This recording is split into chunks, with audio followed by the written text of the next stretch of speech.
to learn about the fifth language function, and its name is expressing manner of an action. So please open your notebook and with pen you have to write down.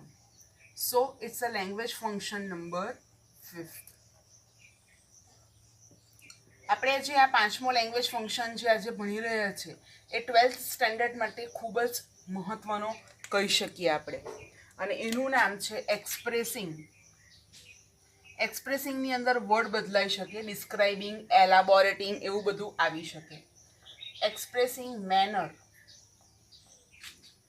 Of an action. So what is the meaning of this manner of an action? First of all, its definition or notes or uses.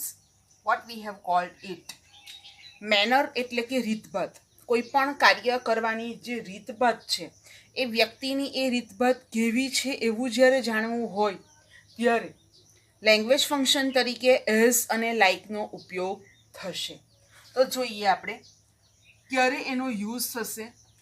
તો it shows us that how something is done.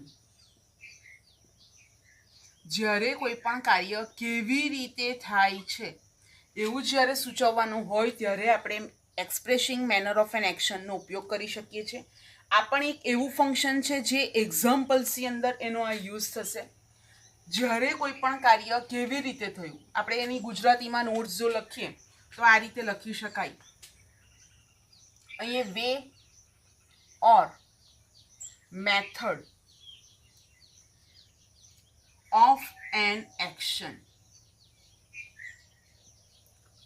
Which is done by a person. Person દ્વારા જે કાર્ય થાય છે, person દ્વારા જે ક્રિયા થાય છે એ ક્રિયા કેવી રીતે થાય છે, how something is done, how action is done.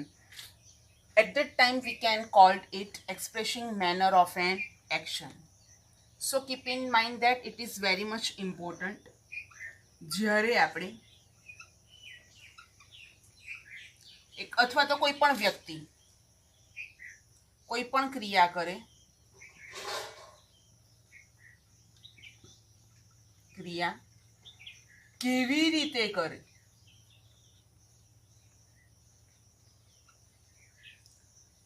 કાર્ય કરવાની રીત દર્શાવવા માટે આ લેંગ્વેજ ફંક્શનનો ઉપયોગ થાય છે. અને એને માટેના લેંગ્વેજ ફંક્શન 2 છે. એ 2 આપણે નોટ કરી લઈશું. અને પહેલું છે લાઈક અને બીજું છે એલ્સ. અને એનો અર્થ થશે ના જેવું, ના જેવું, ના જેવી રીતે.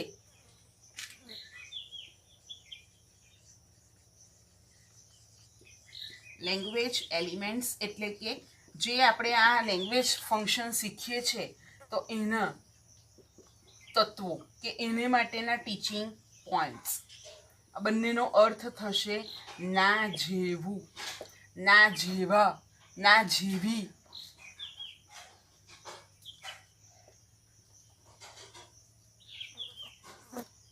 દાખલા તરીકે આપણે હું તમને સરળ ભાષામાં સમજાવું તો હું કાર્ય કરું છું. કેવી રીતે કરું છું? મારા મમ્મીના કહેવા પ્રમાણે હું કાર્ય કરું છું. શ્રાવ્યા ગીત ગાય છે તો કે શ્રાવ્યા લતા મંગેશકરની જેમ ગીત ગાય છે. બરાબર. સચિન તેંડુલકર એના પપ્પાના કહેવા પ્રમાણે બોલે છે. બરાબર. આ રીતે તમે કંઈ પણ બોલી શકો. કોઈ વ્યક્તિ ક્રિયા કરવી જોઈએ અને એ જ્યારે ક્રિયા કોઈ બીજાની કોપી હોય, ના જેવી રીતે કરતું હોય, કોઈની કોપી આ રીતે થતી હોય ત્યારે આપણે manner of an action use કરી શકીએ છીએ. So note down this usage or notes of this language function. Afterwards we are going to learn and write the examples of expressing manner of an action. So just note down it.